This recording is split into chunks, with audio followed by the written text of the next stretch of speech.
Today I'm in Naples, Florida for the Cars on 5th event. The sun's out and this place is hopping. Now in its 21st year, the car show has grown and includes everything from British and German cars to Corvettes and muscle cars, and of course the crowd favorite, Ferrari and Lamborghini, and so much more.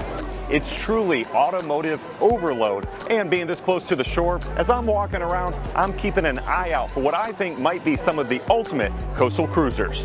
Just 3 blocks from the beach, what a perfect place for a beach cruiser. And Tom, your 49 Dodge Woody, this thing caught my eye. What's the story?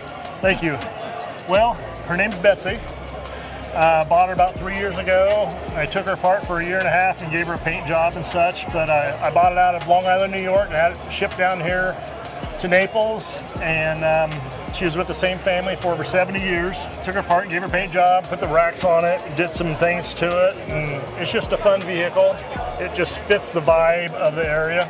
Dodge would make the chassis part of the vehicle, all the metal part, and then this whole wooden thing here was built by the Campbell Coach Company, and they would ship the wooden part to the factory where they were mated up with the metal and the wood was mated together.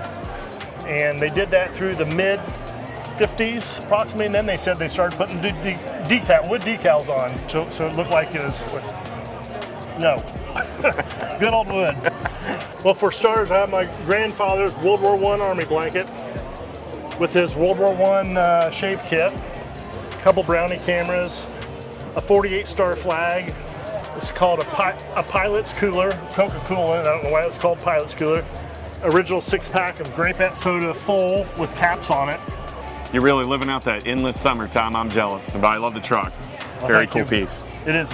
A Mercedes SL as a beach cruiser? This owner has the right idea. This is an all-original 1961 Roadster, and my favorite part are these period-correct water skiing accessories. There's enough 4 GTs on site to make up a whole starting grid at Le Mans, and that includes everything from a prototype from the early 2000s to the very latest Mark IV Signature series. My favorite is this GTX1 Roadster, one of around 30 made. The top's been removed and it's got a big bump in power. This one now makes 650 horsepower. Besides the cars, there was also some key individuals on site. I caught up with Tom Reichenbach, design manager for the GT from the early 2000s, for his thoughts on this legendary model. I had a vice president I was riding on a trip with, Mike Zevelking, and he says, Tom, I'm worried we won't sell all these cars, right? You know, because we usually are in the everyman's car business. And I said, no problem. He says, well, you know, we didn't sell our projection of T-Birds. And I said, that's not the same kind of thing. I said, these cars deliver on the promise, right? They look so fast and so hot. We had to make sure they delivered on that. And it wasn't just a poser car.